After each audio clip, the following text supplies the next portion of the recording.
राधे राधे, है ना। देखो, चलिए ये कहानी को शुरू करें आज की। सब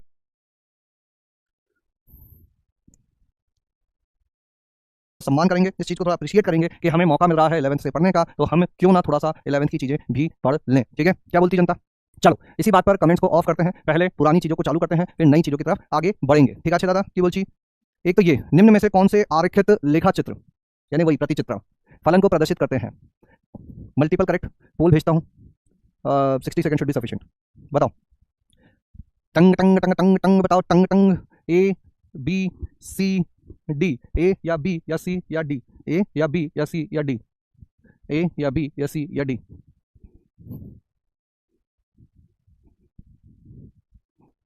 फटाफट बताओ, कौन कौन से लेखा चित्र फलन को प्रदर्शित करते हैं? कौन से लेखा चित्र फलन को प्रदर्शित करते हैं? समय समाप्ति की कगार पर है। Radhe Radhe, B D correct है, बी एंड डी, सी और डी, बी डी। 40 48 नहीं सॉरी 75 90, बहुत सुंदर। ये क्यों नहीं है? क्योंकि इसका कोई कनेक्शन ही नहीं है। समुच्चय ए के सभी अवयव समुच्चय बी के ठीक एक अवयव से जुड़े हुए होने चाहिए। ये किसी से जुड़ा हुआ ही नहीं है। इसमें क्या गड़बड़ है? समुच्चय ए के सभी अवयव ठीक एक से जुड़े हुए होने चाहिए। ये कितनों से जुड़ा हुआ है? 2 से जुड़ा हुआ है, ये नहीं चलेगा। यहाँ पर चल जाएगा, समुच्चय ए का एक अवयव इधर के एक से जुड़ा हुआ है, चल जाएगा। ये भी इससे जुड़ सकता है, इधर के 2 एक से जुड़ सकते हैं, लेकिन इधर का एक इधर के 2 से नहीं जुड़ सकता। इधर के सारे किसी न किसी से जुड़े हुए होने चाहिए। इधर खाली भी रह जाए तो भी चलेगा। मतलब ये फंक्शन है और ये तो साफ साफ दिख ही रहा है। सबसे सिंपलेस्ट फंक्शन ये हमारे पास है। ठीक है दादा, की बोलची? बहुत बढ़िया। चलो अगले सवाल की तरफ चलते हैं। फिर से एक मल्टीपल करेक्ट, 150 रुपया देगा। करो इसको। जिन लोगों ने कर लिया है वो थोड़ा इंतजार का मजा लीजिए, और जिन्होंने नहीं किया वह भी करो। एक्स क्यूब, सर इतने ज्यादा टॉपिक कंप्लीट हो गए हैं, रिवाइज कैसे करें? अरे महाराज अभी तो पार्टी शुरू हुई है, अभी तो तीसरा चैप्टर श्री गणेश किया है, ऐसे तो 15 चैप्टर हैं और 15 11th के भी हैं। ऐसे डरोगे तो कैसे चलेगा? अभी तो ये पहली मंजिल है, तुम तो अभी से घबरा गए। थोड़ा सा पानी पिया करो, है ना, जब भी घबराहट हो पानी पियो। तेरा क्या होगा सोचो तो जरा। हाँ बिल्कुल, फंक्शन मोस्ट इंपॉर्टेंट। फंक्शन बेटा ज्यादा जरूरी, फंक्शन बड़ी चीज है, फंक्शन बड़ी चीज है। चलो ये है कि नहीं है? -1 रखने पर -1 आएगा, ये नहीं है। इसमें 4 रखने पर 2 आ जाएंगे, ये भी नहीं है। इसमें 4 रखने पर 2 आएगा, 1 रखने पर 1 आएगा, ये है और ये भी है। तो मेरे हिसाब से तो मुझे आंसर मिल चुका है। अब तुम लोग बताओ, डीपीपी की नहीं की? डीपीपी करने को मैंने कहा था, डीपीपी करने को मैंने कहा था। डीपीपी की या नहीं की? डीपीपी की या नहीं की?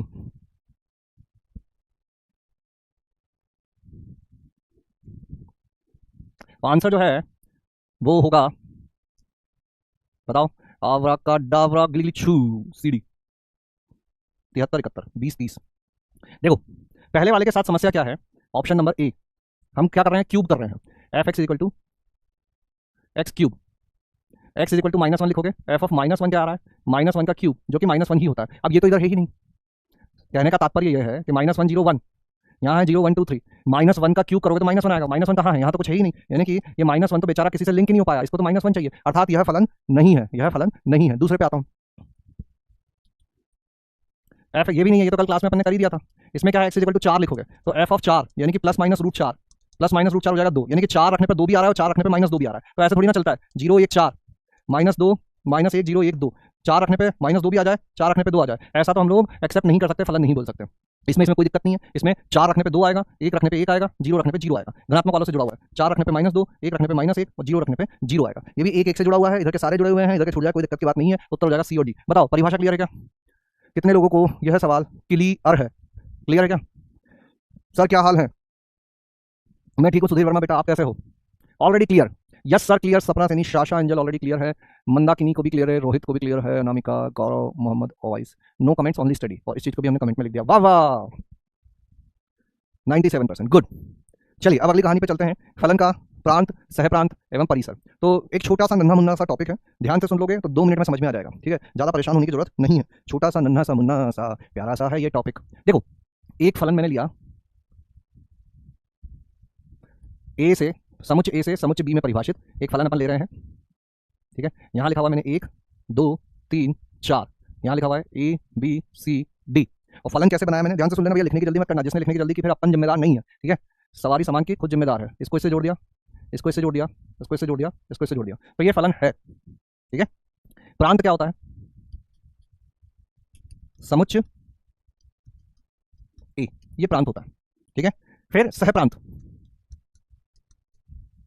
ये होता है समुच्चय बी।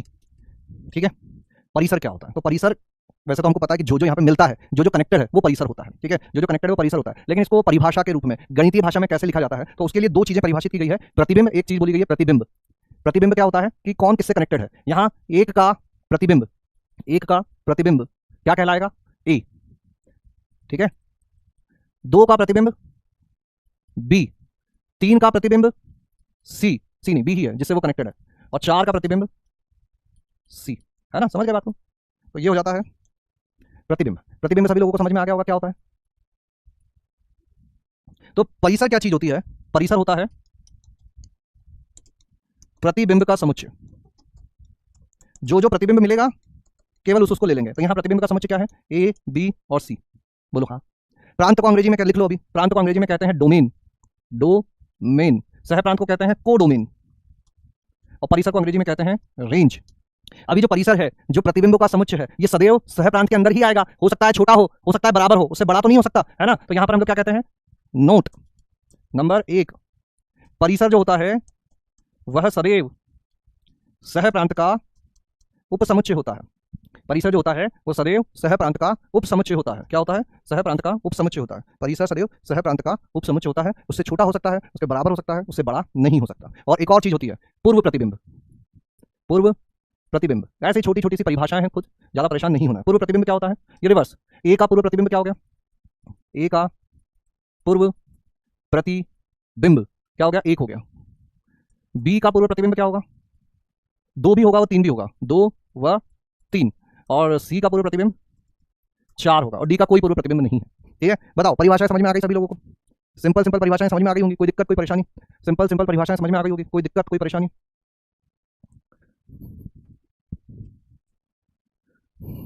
ए नहीं, ए भी नहीं लिखते, कंफ्यूजन आएगा जब। ठीक है कि नहीं? सिंपल, सिंपल, कितना पुल? सिंपल, क्लियर है? 96%, वेरी गुड। तो चलो इस बात पे आगे बढ़ते हैं और अगली चीज चालू करते हैं, है ना। इस बात पे आगे बढ़ते हैं और अगली चीज चालू करते हैं। देखो, फलनों का प्रांत। अब ये अभी पहले क्यों ला रहा हूं मैं? क्योंकि अभी जो हम लोग अलग अलग टाइप के फलन पढ़ने वाले हैं, द्विघात, त्रिकोणमितीय, लघुगणकीय, मापांकीय, ग्रेटेस्ट इंटीजर, फ्रैक्शनल पार्ट, सब में हम लोग इस चीज को समझते जाएंगे, इस चीज को सीखते जाएंगे, है ना। लिखना बंद कर देना, लिखना बंद कर देना। कुछ बहुत ही महत्वपूर्ण बातें हम लोग करने वाले हैं, लिखना बंद कर देना। प्रांत क्या होता है ये चीज मैं समझा रहा हूं तुमको। मान लीजिए आपको एक फलन दिया हुआ है, एक फलन दिया हुआ है। एग्जाम्पल नंबर 1, फलन है f(x = x² - 3x + 2)। इस फलन में आप x का क्या क्या मान रख सकते हो? ध्यान से सुनना भैया, अब असली कैलकुलस, असली कलन स्टार्ट हो चुका है। यहां से कैसी चीजें बोलेंगे, मतलब थोड़ी सी मजबूत चीजें, अच्छी चीजें यहां से स्टार्ट हो रही हैं।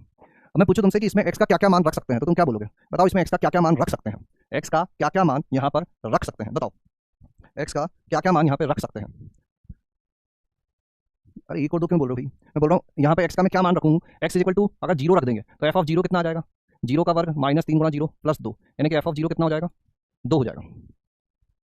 रख सकते हैं, मतलब 2 1 नहीं बेटा, 2 1 तो अगर इसको 0 के बराबर रख के हल करोगे तो x का मान 1 और 2 आता है। अभी हम लोग ये पूछ रहे हैं यहाँ x क्या क्या लिख सकते हैं, कौन कौन सी x की वैल्यू यह फलन एक्सेप्ट करेगा। देखो एक चीज पहले अलग तुम्हें क्लियर कर देते हैं, सभी लोग ध्यान से सुनना। जो कुछ लोगों को 1 to 1 2 की दिक्कत आ रही है, नोट f(x = x² - 3x + 2), यह एक फलन है, यह एक व्यंजक है। ये लिखना y = x² - 3x + 2 एक व्यंजक है। ये दोनों सेम चीजें हैं लगभग, ये सेम है ना, y = fx। और जब x² - 3x + 2 = 0 लिखते हैं, यह एक समीकरण है, यह एक समीकरण है। दोनों में अंतर समझो, समीकरण के हल होते हैं, समीकरण के कुछ फिक्स हल होते हैं कि इसको कौन से x के मान संतुष्ट करेंगे। यहां पर यह पूछा जा रहा है कि x² - 3x + 2 0 कब होगा, सवाल को समझना, है ना। यहां पे आंसर आएगा x = 1 और 2, यहां आंसर आएगा x = 1 और 2। लेकिन ये जो पहली दो चीजें हैं, इसमें ऐसा थोड़ी ना कहा गया है, इसमें x का मान रखते जाओ, y का मान आता जाएगा। x की कुछ वैल्यू रखोगे, y का कुछ मान मिलेगा, x की कुछ वैल्यू रखोगे, f(x) का कुछ मान मिलेगा। तो यहां पर फिक्स मान नहीं रखे जाते हैं। इस प्रकार की चीजों के लिए होते हैं प्रांत व परिसर, है ना। तो हम लोग ये चीजें पढ़ने निकले हैं, समीकरण को हल करने नहीं निकले हैं हम लोग प्रांत व परिसर को पता करने निकले हैं। किसको पता करने निकले हैं? प्रांत एवं परिसर को पता करने निकले हैं। ठीक है क्या ये बात? अब देखो यहां पर आ जाते हैं। मैंने तुमसे पूछा था कि x के क्या क्या मान ये ले सकता है, तो तुम बोलोगे सर कुछ भी ला के रख दो। x कुछ भी रखोगे उसके संगत कुछ ना कुछ f(x) का मान मिलेगा ही मिलेगा, है ना। f(x) में देखने के साथ साथ इसको ऐसे देखने की भी आदत डाल लो, y = fx, ये चीजें हो जाएंगी।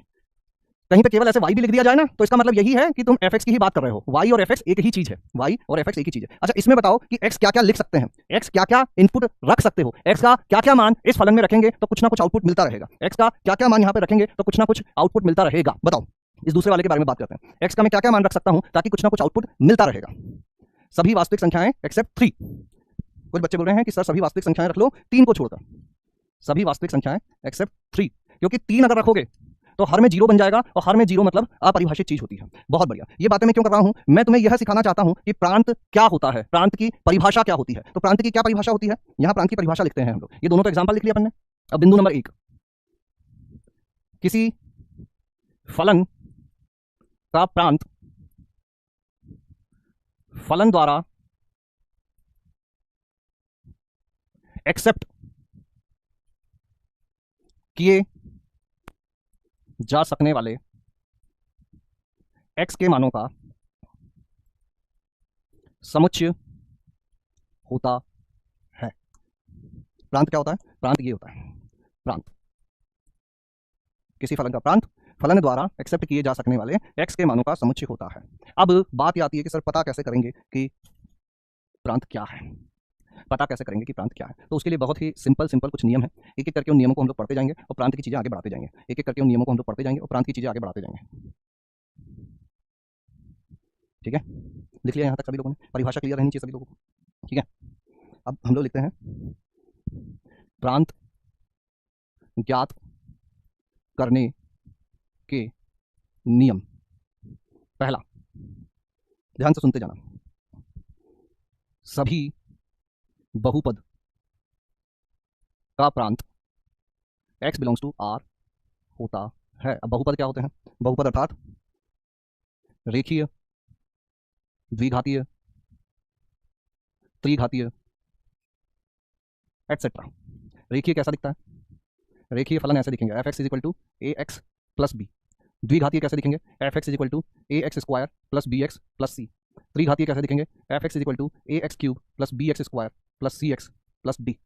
ये हो गए अपने बहुपद, यानी कि इस टाइप की चीजें जो होती है उन सभी का प्रांत x बिलोंग्स टू r होता है। इस टाइप की जितनी भी चीजें होती है उन सभी का प्रांत x बिलोंग्स टू r होता है। क्या होता है, x बिलोंग्स टू r होता है। दूसरा, त्रिकोणमिति वाला अभी नहीं बता रहा हूं मैं। यदि f(x = gx / hx) दिया हुआ है, जहां यह भी एक बहुपद है, यह भी एक बहुपद है, तो domain of f(x) will be सभी वास्तविक मान उन चीजों को हटाकर, उन x के मान को हटाकर जहां नीचे वाला फलन 0 हो जा रहा है। ध्यान से सुनना, जब मैं लिख रहा हूं तब तुम्हें नहीं लिखना है, एक उदाहरण समझना इसका। f(x = x² - 3x + 2 divided by x² + x। क्या करेंगे, कैसे प्रांत पता करेंगे। ऊपर वाले के प्रांत से कोई मतलब नहीं, ऊपर वाले का प्रांत तो क्या है, ऊपर भी एक बहुपद है नीचे भी एक बहुपद। ध्यान से सुनना भैया, लिखना कि जल्दी मत करना, नहीं तो समझ में नहीं आएगा, अभी सवाल दूंगा गड़बड़ हो जाएगी। यदि f(x) एक फलन बटा दूसरा फलन है, जहां ऊपर वाला फलन भी बहुपद है, नीचे वाला फलन भी बहुपद है, तो हमें क्या करना है, प्रांत पता करने के लिए ये देख लो कि नीचे वाला बहुपद 0 कहां हो रहा है। जहां नीचे वाला बहुपद 0 हो रहा है, x के उन मानों को हटा दो। कैसे पता करोगे, नीचे वाला बहुपद क्या है, x² + x = 0। ये कब कब 0 हो रहा है, यहाँ अपना gx का काम क्या कर रहा है, ये ऊपर वाला फलन कर रहा है। hx का काम कौन कर रहा है, ये कर रहा है। हमें देखना है कि hx 0 कहां होता है, यानी कि x × x + 1 0 कहां होता है। x × x + 1 0 कहां होगा, x = 0 पर, x = -1 पर। तो प्रांत क्या हो जाएगा, सभी वास्तविक संख्याओं में से वह हटा दो जहां पर हर शून्य होता है। कुल मिला के भावनाएं समझो, भावनाएं क्या कहती हैं कि हर में बटे में नीचे 0 नहीं होना चाहिए। तो हमने क्या ढूंढ लिया कि नीचे वाला 0 कब हो रहा है, जहां जहां नीचे वाला 0 हो रहा है उन मानों को हटा दिया। बताओ ये 2 बिंदु समझ में आ गए क्या, कितने लोगों ने ए 2 बिंदु समझ में आ गवेला है। और अगर समझ में आ गए हैं तो इसका प्रांत बताओ फिर। f(x = x² + x + 1 divided by x² - 9, इसका प्रांत बताओ।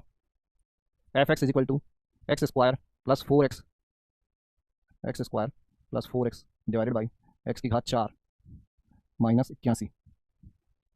क्लियर होना चाहिए, ऐसा कुछ बहुत ज्यादा कठिन है नहीं। बस ये देख लो नीचे वाला 0 कब हो रहा है, नीचे क्या था x² + x, उसको 0 कर दो। ठीक है प्रिंसी बेटा, प्रिंस प्रजापति। अरे भैया इन सवालों से समझना, इन सवालों से पोल नहीं भेजा था क्या, समझ में आ गई बात। देख लो नीचे क्या लिखा हुआ है, जो भी नीचे लिखा हुआ है वो 0 नहीं होने देना है ना। इस पहले उदाहरण में देखो, आंसर नंबर 1, f(x) = भैया जिनको समझ में नहीं आया पहले वो आप देख ले, नीचे क्या लिखा हुआ है, नीचे लिखा हुआ है एक बहुपद, ये 0 कब हो रहा है ये देख लो। x² - 9 0 कब हो रहा है ये देख लो। तो x² 9, x = +-3, यानी कि इनको हटा देना है हम लोगों को। तो प्रांत कितना हो जाएगा, सभी वास्तविक संख्याएं में से 3 और -3 को हटा दिया जाए। अगला बताओ, इसका अगला 93%, वेरी गुड। इसके अगले का उत्तर बताओ, दूसरे का आंसर नंबर 2, नीचे वाला जीरो कब हो रहा है देखो और उन मानों को हटा दो। नीचे वाला जीरो कब हो रहा है देखो और उन मानों को हटा दो। नीचे वाला जीरो कब हो रहा है देखो और उन मानों को हटा दो। एकदम छोटी छोटी सी बातें कर रहे हैं। ये नियम जो है ना बेटा, ये नियम बड़े काम के नियम है, इन बातों को याद रखना। तो ये नियम बड़े काम के नियम है। क्या कहा जा रहा है, ये नीचे वाला जीरो कर दो, 81 इज इक्वल टू जीरो। इसको अपन लिख सकते हैं एक्स स्क्वायर का स्क्वायर माइनस 9 का स्क्वायर, यानी कि हो जाएगा एक्स स्क्वायर माइनस 9 गुणा एक्स स्क्वायर प्लस 9। अब ये एक्स स्क्वायर प्लस 9 तो जीरो होने से रहा, क्योंकि ये तो सदैव धनात्मक राशि हो गई। तो यहाँ से भी क्या आ गया, वही दो चीजें आ गई। ये तो होने से रहा, इसको जीरो करोगे एक्स इक्वल टू 3, इसको जीरो करोगे एक्स इक्वल टू -3। ये नहीं होना चाहिए। तुम चाहो तो ऐसे भी लिख सकते हो कि ये नहीं होना चाहिए, मतलब एक्स 3 नहीं होना चाहिए और एक्स -3 नहीं होना चाहिए। या तो ये पता कर लो कहाँ जीरो हो रहा है और जहाँ जीरो हो रहा है उनको हटा दो, है ना। अर्थात डोमेन क्या हो जाएगी, सभी वास्तविक संख्याएं एक्सेप्ट -3 एंड 3, सभी वास्तविक संख्याएं एक्सेप्ट -3 एंड 3। ये था अपना पहला सवाल और ये था दूसरा सवाल। ठीक है, बताओ यहां तक के नियम क्लियर हैं क्या? कितने लोगों को ये पहले दो नियम और ये सवाल क्लियर हो गए हैं? सच सच बताओ, इसके बाद आगे की बातें करेंगे। Very good, very very very, बस जुड़े रहना भैया। अगली कुछ क्लासेस बहुत महत्वपूर्ण होने वाली है, अगली कुछ क्लासेस बहुत ही ज्यादा महत्वपूर्ण होने वाली है।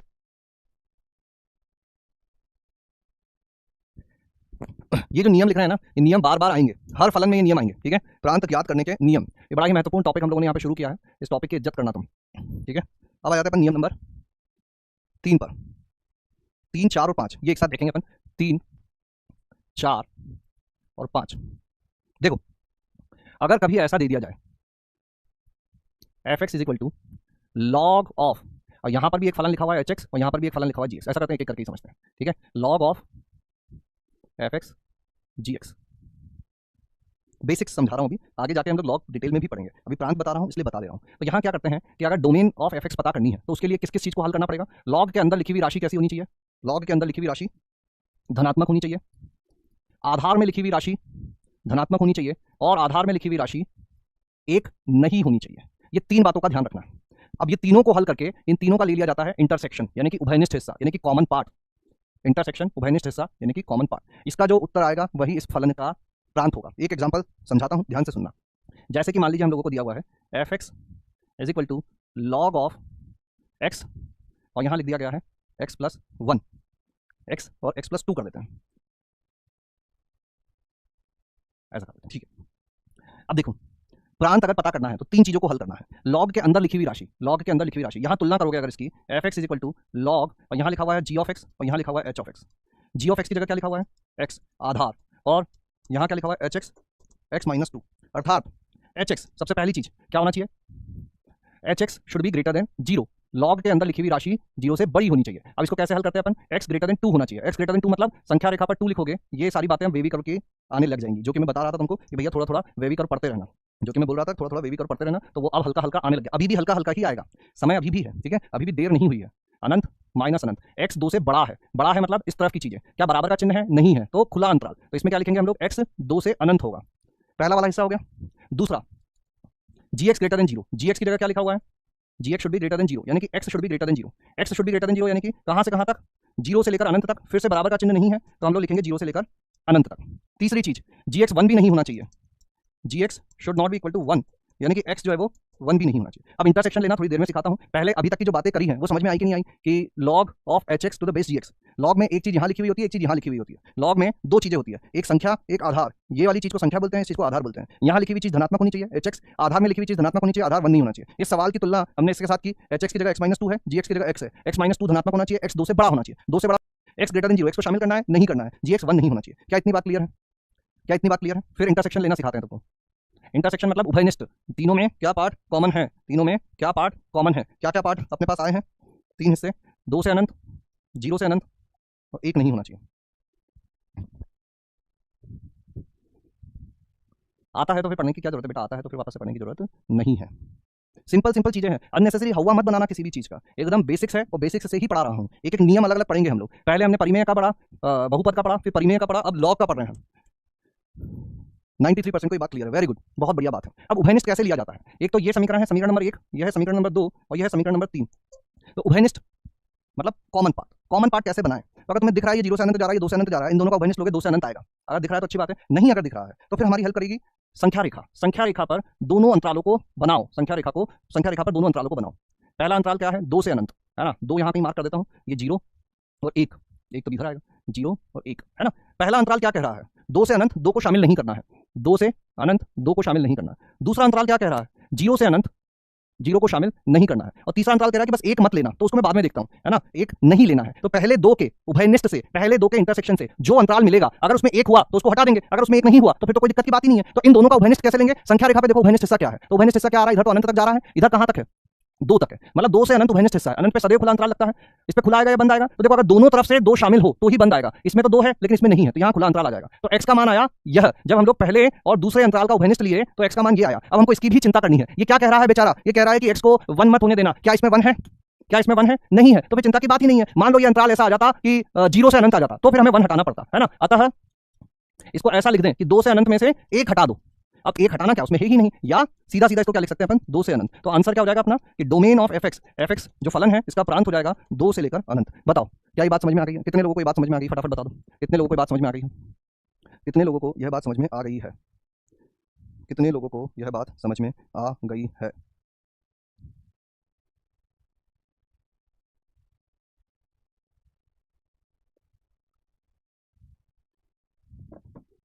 क्लियर,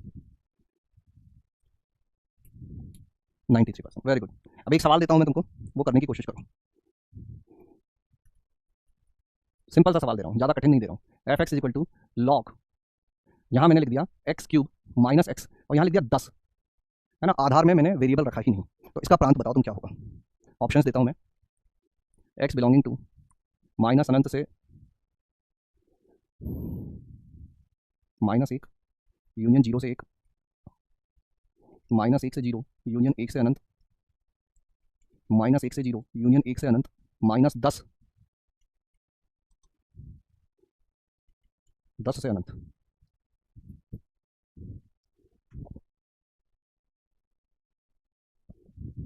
बताओ,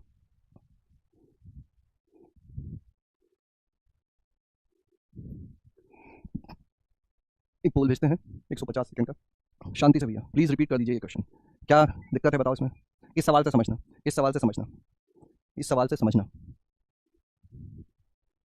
रूल 3 थोड़ा डिटेल में बताइए कि हम धनात्मक संख्या और एक क्यों नहीं ले रहे हैं, इससे क्या दिक्कत हो सकता है। बेटा ये जो चीज़ है ये अभी हम लोग लॉग पढ़ेंगे, ठीक है, अभी क्या करना है ये सीख रहे हैं हम लोग। अभी लॉग पढ़ने पे जाएंगे तो फिर अभी जो सीखना है उससे भटक जाएंगे, है ना। अब यहाँ पे हमारी तरफ से कुछ जिम्मेदारियां बनेंगी कि या तो हम लोग अभी थोड़ा इंतजार करें कि सर जब लॉग समझाएंगे तब उस चीज़ को सीखेंगे। और फिर मैं बोल रहा हूँ कि लॉग में मैं ये नहीं बताने वाला हूँ, पूरा लॉग नहीं पढ़ाऊंगा मैं, पूरा लॉग पढ़ाने में 5-6 क्लास लगती है, तुम पिछले साल के अर्जुना के लेक्चर जाकर देख सकते हो। अभी 12वीं में क्या क्या चीज़ें लॉग की जरूरत पड़ेगी वो बताया जाएगा, ठीक है। तो कुछ चीज़ें डायरेक्ट याद रखनी पड़ेंगी कि लॉग ऐसा होता है, इसका ग्राफ ऐसा होता है, इसका परिसर ऐसा होता है। अब तुम ये एक्सपेक्ट कर रहे हो मुझसे कि सर लॉग आप पहले 0 से समझाओ, लॉग के गुणधर्म समझाओ, बेटा वो गलत बात है, वो ये क्लास का पार्ट नहीं रहने वाला है, उसके लिए आप पुराना जाके पढ़ो, ठीक है। ऐसे अननेसेसरी डिमांड नहीं करनी है हम लोगों को, ठीक बात नहीं है।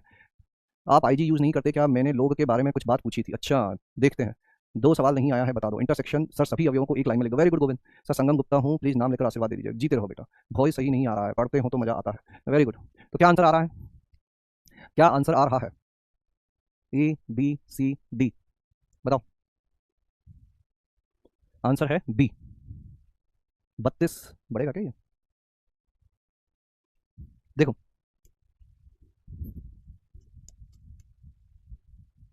क्या क्या चीजें दी हुई है। F x is equal to log, आधार में लिखा हुआ है 10 और एक्स क्यूब माइनस एक्स, यहाँ लिखी हुई संख्या धनात्मक होनी चाहिए, यानी कि एक्स क्यूब माइनस एक्स धनात्मक होना चाहिए। आधार में लिखी हुई संख्या धनात्मक होनी चाहिए, यानी कि 10 0 से बड़ा होना चाहिए, और आधार में लिखी हुई संख्या 1 नहीं होनी चाहिए, यानी कि 10 1 के बराबर नहीं होना चाहिए। क्या यही 3 लिखे थे तुमने। यहाँ पर लिखी हुई संख्या 0 से बड़ी होनी चाहिए, यानी कि एक्स क्यूब माइनस एक्स 0 से बड़ा होना चाहिए। आधार 0 से बड़ा होना चाहिए, आधार में क्या लिखा हुआ है 10, यानी कि 10 0 से बड़ा होना चाहिए, और आधार में लिखी हुई संख्या 1 नहीं होनी चाहिए, यानी कि 10 जो है वो 1 के बराबर नहीं होना चाहिए, 10 जो है वो 1 के बराबर नहीं होना चाहिए। क्या ये 3 चीजें ही लिखी थी हम लोगों ने, उम्मीद करता हूँ यही 3 चीजें लिखी होंगी। अब एक एक करके तीनों को हल करते हैं। सबसे पहले x cube minus x greater than 0, x उभयनिष्ठ ले लें तो ये हो जाएगा x square minus 1 greater than 0, x minus 1 गुणा x plus 1, this should be greater than 0। संख्या रेखा पे अंकित करोगे इसको तो ये आएगा -1 0 1, वे भी कर आ चुका है, प्लस माइनस बड़ा है तो ये प्लस वाला और ये प्लस वाला लेना है। उत्तर क्या आएगा, -1 से 0 यूनियन 1 से अनंत। अनंत पे सदैव खुला अंतराल होता है इसलिए खुला लगा हुआ है, यहाँ बराबर का चिन्ह नहीं है इसीलिए इन पे भी खुला अंतराल लगाया गया। ये पहले का उत्तर हो गया। दूसरा क्या कह रहा है कि 10 ग्रेटर देन 0। अब 10 ग्रेटर देन 0 कब होता है, 10 ग्रेटर देन 0 कब होता है, हमेशा होता है। इसके लिए कुछ करने की जरूरत है क्या, कुछ नहीं करने की जरूरत है। मैं बोल रहा हूँ एक्स के किन मानों के लिए 10 0 से बड़ा होता है, तो कुछ भी लिख दो एक्स, इसका क्या हो जाएगा, एक्स बिलोंग्स टू आर, जो मन है वो ले लो, इसको कोई फर्क नहीं पड़ता। 10 1 के बराबर नहीं होना चाहिए, 10 1 के बराबर कब नहीं होता है, हमेशा ही नहीं होता। x के किस मान के लिए 10 1 के बराबर नहीं है, किसी मान को रख लो 10 कभी 1 के बराबर नहीं होगा। यहां पर भी क्या आएगा, x बिलोंग्स टू r आएगा। मतलब इस आधार को तो x से मतलब ही नहीं है। आधार में जो बात लिखी हुई थी वो 0 से बड़ी है, हाँ है, वो एक नहीं है, नहीं है। केवल दिक्कत कहां की थी, इसकी थी। इसको क्या करना था, ग्रेटर देन 0 करना था। मतलब यहां से जो उत्तर आया है वही अपना उत्तर हो जाएगा। बताओ कितने लोगों को ये बात समझ में आई है। अब देखो अगर यहाँ पे एक बात पूछेंगे अभी तुमसे, आपने 11th में समझा दिया था, वही तो बात है बेटा, वही तो बात है। यही बात मुझे करनी भी है, यही बात मुझे करनी भी है।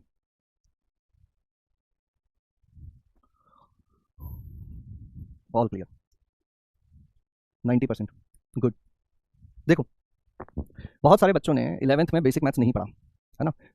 यहाँ पे जितने बैठे हैं सबको पता है कि उनने पढ़ा या नहीं पढ़ा, पढ़ा तो किस लेवल तक पढ़ा है, नहीं पढ़ा तो क्या नहीं पढ़ा है ना। अब ये चैप्टर स्टार्ट करने से पहले ही मैं बताना चालू कर दिया था कि बेटा ये चीज पढ़ लेना, वे भी करो पढ़ लेना, वे भी करो पढ़ लेना, वे भी करो पढ़ लेना। अब इसमें लॉग का कॉन्सेप्ट नहीं लगा है, don't take it as log function. Log केवल लिखा हुआ है, अंग्रेजी में शब्द लिखे हुए हैं बस लॉग।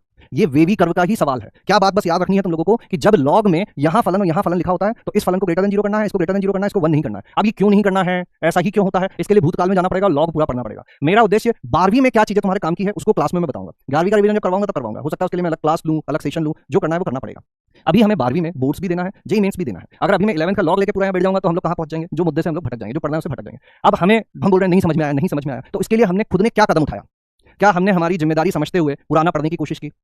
हमें पता है ना कि ये चीज पहले है, तो नहीं समझ में आया, नहीं समझ में आया, रिपीट रिपीट रिपीट, ये लिखने से कुछ नहीं होगा। वे भी कर्व का ये सवाल है, जो नया नया कॉन्सेप्ट तो आएगा ना। नया कॉन्सेप्ट केवल इतना आया है कि ये 3 बातें याद रखनी है कि अगर लॉग, अब लॉग क्यों मान रहे हो, उसको कुछ भी मान लो। मैं लिख देता हूं यहाँ पे कि ऐसे इसका साइन बना दिया जाए, यहाँ hx लिख दिया, एक फंक्शन मैंने डिफाइन किया, hx यहाँ लिख दिया, gx यहाँ लिख दिया। ये एक फंक्शन है, इस फलन का प्रांत ऐसा होता है कि hx ग्रेटर देन 0 होना चाहिए, gx ग्रेटर देन 0 होना चाहिए, gx नॉट इक्वल टू 1 होना चाहिए। तो ये वे भी कर्व का सवाल हो गया। अब कहां लॉग, लॉग का क्यों डर बिठा रखा है खुद के मन में। ये लो, इस नाम का एक फलन बनाया गया है, अगर ऐसे दिल बना दिया जाए, इधर एक फलन लिख दें, इधर एक फलन लिख दें, तो उसका प्रांत ऐसे निकालते हैं। तो इसका लॉग से कोई लेना देना है क्या, नहीं है। फिर भी मैं तो तुमसे बोल रहा हूं कि मैं लॉग पढ़ाऊंगा, जो चीजें जरूरी है वो बताऊंगा। ये उन्हीं का हिस्सा है कि लॉग में जब ऐसा लिखा हुआ हो तो ये 3 काम करने हैं और इनका उभयनिष्ठ लेना है ना। और वे भी कर पढ़ना, ये कितने दिन से मैं बोल रहा हूं। अगर जिन लोगों ने पढ़ लिया होगा उनको ये समझ में आ रहा होगा कि हाँ इस समीकरण को ऐसे हल करते हैं, ऐसे हल करते हैं, ये इंटरसेक्शन लेते हैं, ठीक है। तो इसको लॉग का सवाल मानो ही मत, तुम तो इसको वे भी कर का सवाल मानो और 3 समीकरण, 3 समीकरणों को हल करके उनका उभयनिष्ठ ले लो, है ना। फिर मैं बोल रहा हूं कि अगर कोई ये बोल रहा है ऐसा क्यों हो रहा है, ऐसा क्यों हो रहा है, तो बेटा मेरी आप लोगों से यही एक रिक्वेस्ट है कि आप अपनी जिम्मेदारी समझें और थोड़ा सा पुराना पढ़ें। यहाँ पर बहुत सारे बच्चे ऐसे भी हैं जो साथ में मेरे मेहनत कर रहे हैं, जो मैंने उनको काम दिया वो कर रहे हैं। मैं जानता हूँ लोगों को पर्सनली कि वो लोग हर एक चीज़ का रिप्लाई कर रहे हैं, जो असाइनमेंट दे रहा हूँ मैं, जो प्रैक्टिस शीट दे रहा हूँ, उनके डाउट्स पूछ रहे हैं। तो उनके प्रति जिम्मेदारी बनती है कि उनको ये चीज़ आगे बढ़ाई जाए। अभी मैं लॉग 11 के पूरे टॉपिक पढ़ाने नहीं बैठूंगा, मैं पढ़ाऊंगा। ये मैं खुद से इतनी बार बोल चुका हूँ, उस चीज़ से मुकरूंगा नहीं मैं। उसका कारण है वो जरूरी भी, क्वाड्रेटिक बोल रहा हूँ मैं पढ़ाऊंगा। आज लिख के भी लाए हैं टॉपिक, त्रिकोणमिति जो जरूरी चीज़ें हैं वो पढ़ाऊंगा। लॉग मॉड बोल रहा हूँ इतनी बार बोल दिया, लेकिन अगर हमें चाहिए कि नहीं पूरा का पूरा बताओ तो वो गलत बात है, ठीक है। चलिए फिलहाल के लिए हम लोग आगे बढ़ते हैं और लॉग के लिए अभी के लिए इतना जानना हमारे लिए सफिशिएंट है। इतना जान लोगे अभी का काम चल जाएगा, आगे थोड़ा पढ़ाते जाएंगे, बढ़ाते जाएंगे। अगली चीज क्या बता रहा हूं मैं, नियम नंबर 4। अगर एक फलन इस प्रकार से दिया हुआ है कि अंडर रूट में एक दूसरा फलन लिखा हुआ है, तो इस फलन का प्रांत निकालने के लिए हम लोगों को क्या करना पड़ेगा, अंडर रूट के अंदर की राशि कैसी कर देनी पड़ेगी, 0 या 0 से बड़ी कर देनी पड़ेगी। क्योंकि इस फलन को अगर परिभाषित होना है तो अंडर रूट के अंदर क्या होना चाहिए, धनात्मक होना चाहिए। तो अंडर रूट के अंदर की चीजों को धनात्मक कर दो, 0 भी हो सकती है तो 0 भी लिख दो, छोटी सी बात है। इस टाइप के सवाल कैसे दिखेंगे हम लोगों को, ऐसे दिखेंगे। fx equal to under root में लिख दिया जाए x square minus 4x plus 3। अब क्या करना है हम लोगों को, इसका प्रांत निकालना है। इसका प्रांत निकालना है तो अंडर रूट के अंदर जो राशि है उसको क्या कर दिया जाए, 0 या 0 से बड़ा कर दिया जाए। फिर से वे भी करो इसका हल बताओ क्या आएगा, इसका हल बताओ क्या आएगा।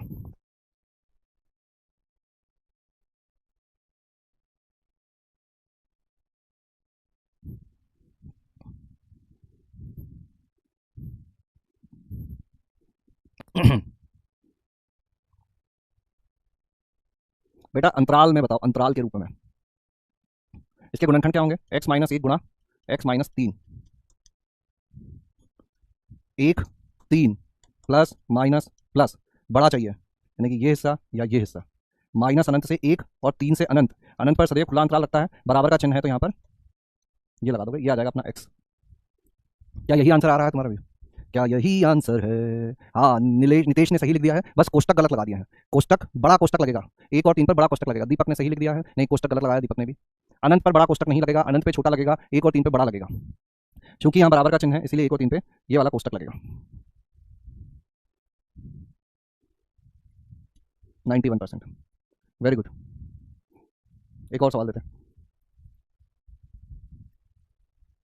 F x is equal to under root में x plus 2 minus x square. अब निकालो इसका प्रांत। ऑप्शन देते हैं तुमको, x बिलोंगिंग टू माइनस 1 से 2, x बिलोंगिंग टू माइनस अनंत से माइनस 1, यूनियन 2 से अनंत, ऊपर भी बड़ा कोष्टक लगाता हूँ, -1 से 2, -2 से 1, -अनंत से -2, यूनियन 1 से अनंत। करो। आज द्विघात वाली चीज़ें शायद शुरू नहीं हो पाएंगी, कोई बात नहीं, कल करेंगे, ऐसी जल्दी की कोई बात नहीं है। आज जो होगा उतना करेंगे, बाकी कल करेंगे। कुछ चीज़ें मैं पढ़ के आने को भी बोलूँगा, तुमसे याद करके आने को भी बोलूँगा। पहले ये सारी चीज़ें समझ लेते हैं हम लोग, जितनी बातें कर रहे हैं उतनी बातें समझ लेते हैं, फिर करेंगे उसको। पोल भेज देते हैं, single choice 120 seconds. Sir last में कैसे आ रहा है एक बार बता दीजिए। ठीक है, इसमें समझना वेवी कर्व से आ रहा है, इसका रियल लाइफ में कुछ यूज़ होता है क्या? हाँ होता है ना, ये रियल लाइफ में यही यूज़ है कि अपना जो अभी लाइफ चल रहा है रियल में उसमें यही सब पढ़ना पड़ रहा है हम लोगों को, तो यही हमारा रियल लाइफ का यूज़ है। मैट्रिक्स से शॉर्ट नोट्स दे देंगे। प्लीज़ रिलेशन का प्रैक्टिस अपलोड कर दीजिए, हाथ जोड़ रहे हैं आपसे प्लीज़। ठीक है, आज पक्का एक दिन आप जरूर मिलेंगे। इट्स वेरी गुड बेटा, वेरी गुड। -1 से 1 के बीच में तो नेगेटिव नंबर आएंगे जो कि 1 से बड़े नहीं है, तो ये कैसे हो गया सर? तो 1 से बड़ा कहाँ करना है हम लोगों को? 1 से बड़ा थोड़ी ना करना है, इसमें -1 से 1 के बीच का कोई भी संख्या लिख सकते हो। 0 लिखोगे तो भी अंडर रूट के अंदर धनात्मक रहेगा। हमारा उद्देश्य 1 से बड़ा करना है ही नहीं, हमारा उद्देश्य इस राशि को 0 से बड़ा करना है। -अनंत से 1 के बीच की सभी संख्याएं यहाँ लिखी जा सकती हैं। प्रांत का क्या अर्थ होता है? इसके बीच की कोई भी संख्या यहाँ लिख सकते हो, परिभाषित रहेगा। तुम चाहो तो x इक्वल टू -1 रख के देख लो। -1 लिखोगे, -n का स्क्वायर 4 गुणा -1 + 3, ये हो गया 1 + 4 + 3 यानी कि 8। अंडर रूट के अंदर धनात्मक संख्या आ रही है। इसका अर्थ ये होता है कि -अनंत से 1 के बीच की कोई भी संख्या रखो या 3 से अनंत के बीच की कोई भी संख्या रखो, अंडर रूट के अंदर सदैव धनात्मक राशि ही मिलेगी। प्रांत का यही अर्थ है कि ये कब कब परिभाषित है। तुम्हें वही अंतराल ढूंढना है जब अंडर रूट के अंदर की राशि धनात्मक हो, यानी कि x + 2 - x स्क्वायर 0 या 0 से बड़ा हो, यही ढूंढना है तुमको। बताओ क्या आंसर आ रहा है, कैसे किया जाए इसको? तो देखो, सदैव एक्स स्क्वायर का गुणांक धनात्मक बनाने की कोशिश करेंगे। इसको पहले लिख लेता हूं मैं, है ना। पूरी समीकरण को माइनस से गुणा कर दो या यहां से माइनस उभयनिष्ठ ले लो, तो कितना हो जाएगा x स्क्वायर - x - 2 > 0। पूरी समीकरण को माइनस से गुणा कर दो, तो ये कितना हो जाएगा x स्क्वायर - x - 2 और चिन्ह बदल जाएगा, तो ये कितना हो जाएगा x - 2 गुणा x + 1। जब भी किसी ऋणात्मक संख्या से गुणा करते हैं तो असमीका का चिन्ह बदल जाता है। जब भी किसी ऋणात्मक संख्या से गुणा करते हैं असमीका का चिन्ह बदल जाता है। यहाँ संख्या रेखा पे क्या क्या आएंगे? क्रांतिक बिंदु क्या है? इसको 0 करोगे 2, इसको 0 करोगे -1, यानी कि -1 2 प्लस माइनस प्लस, सबसे दाईं ओर प्लस लगाते हैं, एकांतर क्रम में प्लस माइनस लिखते जाते हैं। तो यहाँ पे क्या आ गया? Plus minus plus. कौन सा वाला लेना है इस बार? माइनस वाला, क्योंकि लेस देन 0 लिखा हुआ है। लेस देन 0 माइनस वाला मतलब -1 से लेकर 2। क्या दोनों को शामिल कर सकते हैं? हाँ शामिल कर सकते हैं, क्योंकि बराबर का चिन्ह भी है। तो आंसर क्या हो जाएगा अपना? ए 35%। बी लगा के लोग प्लस वाला आंसर देगा। यहाँ क्या था? ये चीज 0 से बड़ी होनी चाहिए। ये चीज 0 से बड़ी कब होगी? जब ये चीज 0 से छोटी होगी। हम हल किसका पता कर रहे हैं? इस असमीका का हल पता कर रहे हैं। इस असमीका का हल ये आ रहा है। एक बार रख के तो देखो, यहाँ से 2 से बड़ा कोई मान रख के देखो, यहाँ पे 3 रख के देखो, संतुष्ट कर रहा है क्या? 3 + 2 5 - 3 का स्क्वायर। कितने लोगों को समझ में आई ये बात? कितने लोगों को समझ में आया ये सवाल? सेम मेघा राणा, नितेश गुज्जर, विनित राज, ध्रुव सिंह नहीं यार, Mandakini, yes same correct, yes done sir. ऋणात्मक वाला काफी सही था, नॉट करेक्ट।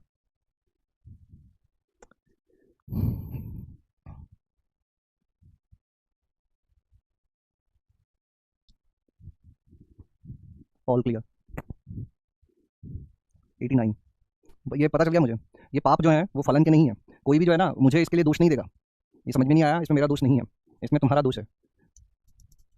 अभी भी बता रहा हूँ मैं, अगले 3 दिन का समय और दे रहा हूँ मैं, मतलब इस शनिवार तक का समय दे रहा हूँ। वेवी कर्व पढ़ लो, केवल इस चैप्टर नहीं, आगे के सारे चैप्टर में आने वाला है। Under root x - 1 x - 2 x - 3 x - 4 x - 1 x - 2 x - 3 x - 4। Under root के अंदर की चीजें, यानी कि यह पूरा व्यंजक, this expression should be greater than 0। कैसे करते हैं अब इसको? कैसे किया जाए?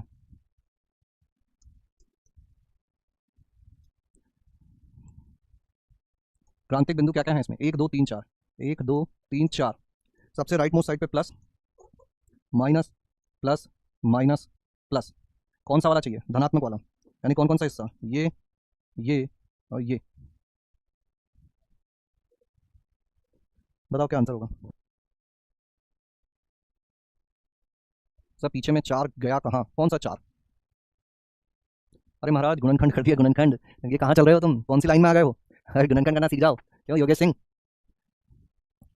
देखो देखो देखो, क्या वो पेड़ है चादर ओढ़े या खड़ा कोई? कहाँ से कहाँ तक आएगा? -अनंत से 1, फिर 2 से 3, फिर 4 से अनंत। बताओ यही आएंगे ना अंतराल? तो यहाँ तक तो ऐसे ही चलेगा। कितने लोग मानते हैं यहाँ तक ऐसे ही चलेगा? कितने लोग मानते हैं यहाँ तक ऐसा ही चलेगा? Wavy wavy wavy wavy wavy wavy कर वेवी, यस ओके 100%। एटलीस्ट देखो भैया, यहाँ पर जिन लोगों को समझ में आ रहा है उन लोगों का थोड़ा सा मुझे साथ चाहिए। अगर तुम्हें समझ में आ रहा है तो यहाँ पॉजिटिव रिस्पॉन्स दो तुम, है ना। यस ओके 100% क्लियर, ये सारी चीज़ें करो, मुझे पता चलेगा कि सही में कितने लोगों को समझ में आ रहा है, कितने लोगों को नहीं आ रहा है, उस हिसाब से मैं चीज़ें मॉडिफाई करूंगा। अगर जनता है जिनको समझ में आ रहा है तो उस हिसाब से चीज़ें चलेंगी। अगर ऐसा है कि पूरी की पूरी ही कहानी डब्बा गोल है तो फिर उस हिसाब से देखेंगे कि क्या कर सकते हैं हम लोग, है ना। तो तुम्हारा रिस्पॉन्स देना बहुत जरूरी है यहाँ पर, है ना। समझ में आ रहा है नहीं आ रहा है, सारी ही बातें करनी होगी।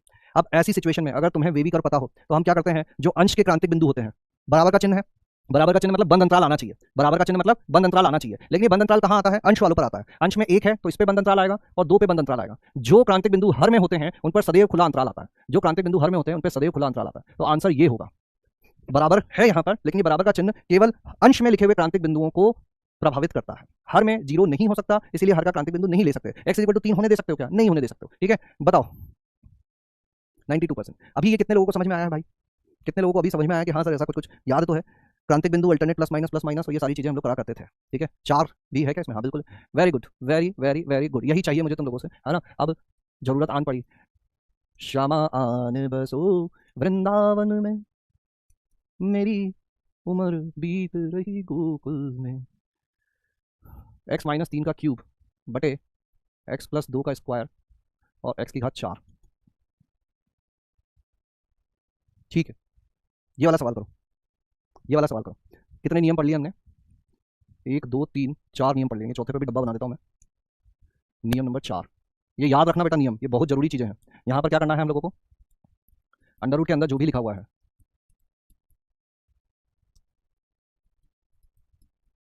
उसको जीरो या जीरो से बड़ा कर देना।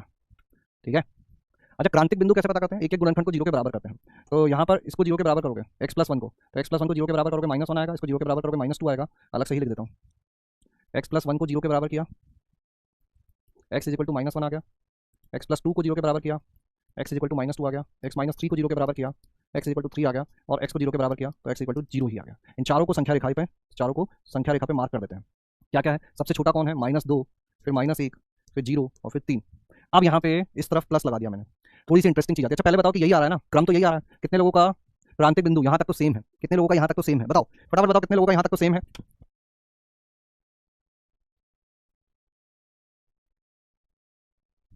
अरे घात से फर्क नहीं पड़ता, अभी अपन अंदर वाला जीरो कर रहे हैं, ये अंदर क्या क्या लिखा हुआ है ये जीरो कर रहे हैं। ठीक है, जो अंदर लिखा हुआ है वो जीरो कर रहे हैं।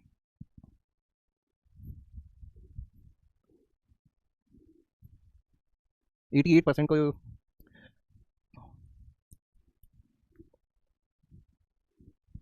अब कैसे बताएं। देखो बेटा क्या होता है, एक मेथड होता है वेविकर मेथड, तरंगित वक्र विधि। उसमें इस प्रकार की असमीकाओं को हल करना हम लोग सीखते हैं, है ना। क्या है यह समीका, x+1 का वर्ग गुणा x-3 का वर्ग बटे में x+2 का वर्ग गुणा x की घात 4।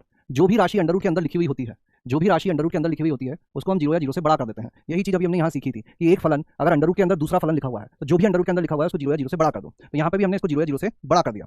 ठीक है, अब क्या करना है हम लोगों को, ये जो गुणनखंड होते हैं ना, इन गुणनखंडों को अलग से उठाते हैं अपन। पहले गुणनखंड को उठाया, इसको जीरो के बराबर किया तो क्या मिला, पूरा वेवी कर्व ही पढ़ा रहा हूं मैं, यही वेवी कर्व है।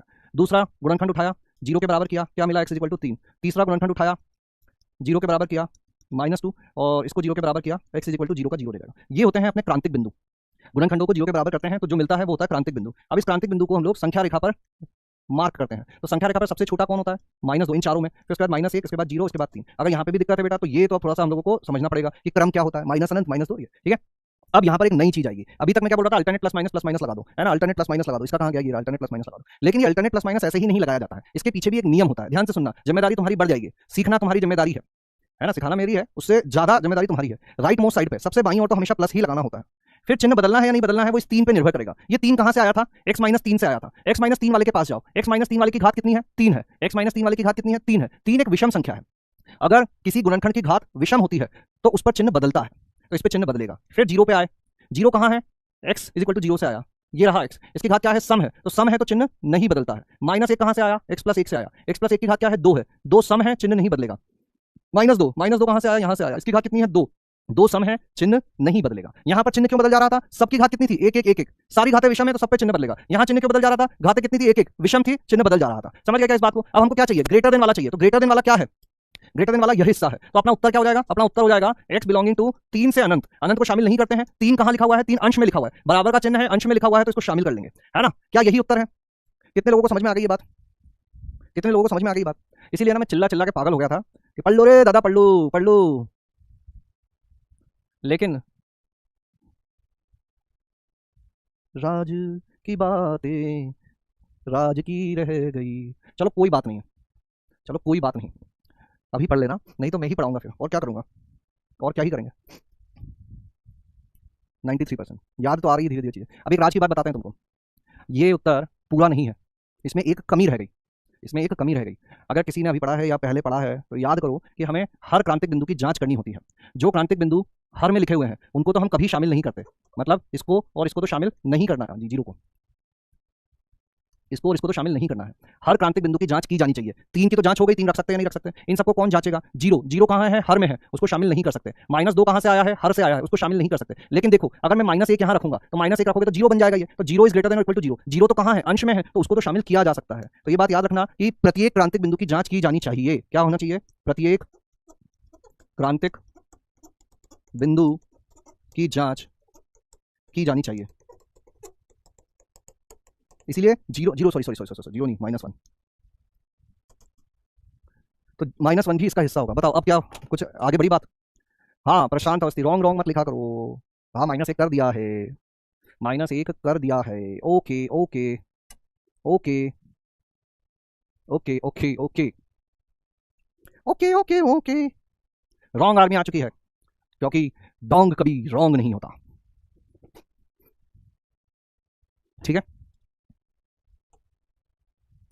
91%, गुड, फिर भी अच्छा प्रतिशत है, मैं इतना भी एक्सपेक्ट नहीं कर रहा था। 4 नंबर के बाद अब 2 और देखते हैं हम लोग, 5 नंबर और 6 नंबर। 5 नंबर क्या कहता है कि अगर एक फलन कुछ इस प्रकार से है, 1 बटा दूसरा फलन, अगर एक फलन कुछ इस प्रकार से है 1 बटा दूसरा फलन, तो इस फलन का प्रांत निकालने के लिए हम लोगों को क्या करना पड़ेगा? पहले इस वाले का प्रांत पता करो जो नीचे लिखा हुआ है, और फिर इसमें से x के वह मान हटा दो जिस पर ये नीचे वाला जीरो हो रहा हो। ध्यान से सुनना, एक तो यह फलन स्वयं परिभाषित होना चाहिए, तो पहले हम लोग ढूंढेंगे कि ये खुद कहां परिभाषित है, और जहां यह परिभाषित है उसमें से वो चीजें हटानी पड़ेंगी जहां ये जीरो हो रहा हो। ध्यान से सुनना, क्या अर्थ है इसका, एक एग्जांपल से समझाता हूं। मान लीजिए f x is equal to दिया हुआ है आप लोगों को 1/x² - 4x + 3, बिल्कुल सिंपल सा उदाहरण लिया है। gx की जगह क्या दिया हुआ है यहां पर? gx is equal to x² - 4x + 3 दिया हुआ है। यह नीचे वाला फलन कहां कहां परिभाषित होता है? यह एक बहुपद है, बहुपद तो हर जगह परिभाषित होता है, तो इसका प्रांत क्या आ गया? रियल नंबर आ गया। मतलब ये नीचे वाली चीज तो सदैव परिभाषित है। अब अगर ये सदैव परिभाषित है तो अब ये और ढूंढ लो कि ये जीरो कहां हो रही है। तो gx is equal to zero कहां हो रहा है ये ढूंढ लो। तो x² - 4x + 3 जीरो कहां है ये ढूंढ लो। तो इससे अपन को x के 2 मान मिलेंगे, x इज इक्वल टू 1 और x इज इक्वल टू 3। तो हम लोग क्या लिखेंगे? हम लोग क्या लिखेंगे कि इस फलन का प्रांत d ऑफ fx क्या होता है? d ऑफ gx, यानी कि नीचे लिखा हुआ है फलन का प्रांत। नीचे लिखे हुए फलन का प्रांत क्या है? सभी वास्तविक संख्याएं हैं, और इसमें से क्या हटा देना है? जहां नीचे लिखी हुई चीज जीरो हो रही हो, यानी कि सभी वास्तविक संख्याओं में से x के वह मान हटा दो जहां जीरो हो रहा है, यानी 1 और 3 को हटा दो। बोलो क्या ये बात क्लियर है? क्या ये बात क्लियर है? फटाफट बताओ। समझ गए ना? नीचे वाले का प्रांत अलग से पता करना है, नीचे जो भी लिखा हुआ है उसका प्रांत अलग से पता करना है, फिर ये देखना है ये जीरो कहां हो रहा है, उस प्रांत में से उसको हटा दो, उस प्रांत में से उसको हटा दो। क्लियर?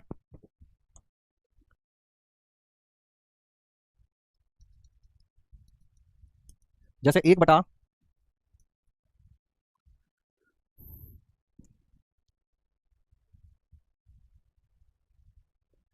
की घात x को अभी लेने से मतलब ही नहीं है, क्योंकि उसका प्रांत हमने सीखा ही नहीं है। x² वाली चीजें रखें, चलो एक x² वाला ही रखते हैं, x² - 25। फटाफट से बता दो ये इसका, फटाफट से बता दो क्या आंसर होगा इसका।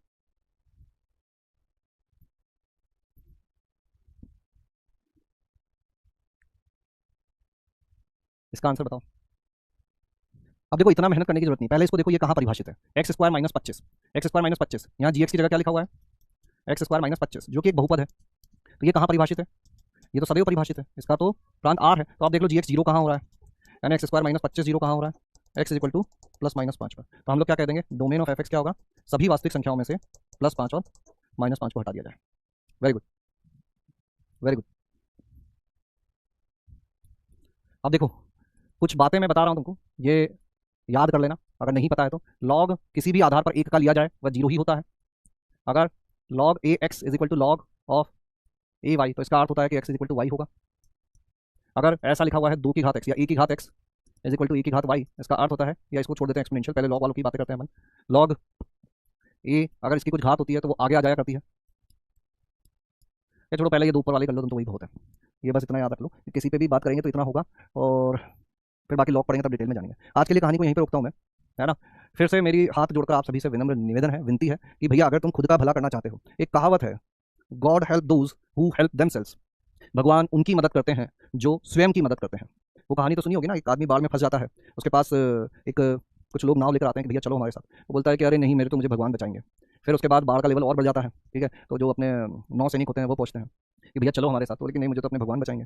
बाढ़ का लेवल और बढ़ जाता है, हेलीकॉप्टर से उसको बचाने आते हैं, बोलता है मैं तो नहीं जाऊंगा, मुझे तो मेरे भगवान बचाएंगे। बाढ़ का लेवल और बढ़ जाता है, वो मर जाता है। वो भगवान के पास पहुंचता है, बोलता है कि भगवान आपका मैं इतना बड़ा भक्त था, आपने मुझे बचाया क्यों नहीं? तो बोलते हैं कि वो जो 3 लोगों को भेजा था वो किसने भेजा था? तो भगवान तुम्हारे पास अलग अलग रूप में संदेश भेजते हैं। ये मत सोचो कि भगवान स्वयं आएंगे कुछ करने के लिए। इशारों को पहचानो, जब कोई बात कोई चीज़ तुम्हें बार बार कही जा रही है, इसका अर्थ है कि वह महत्वपूर्ण बात है। आज के होमवर्क में केवल इतना ही है। Revise today's class,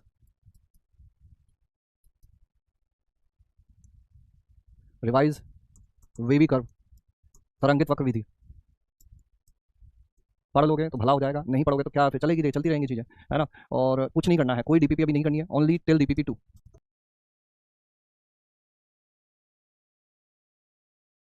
till DPP 3।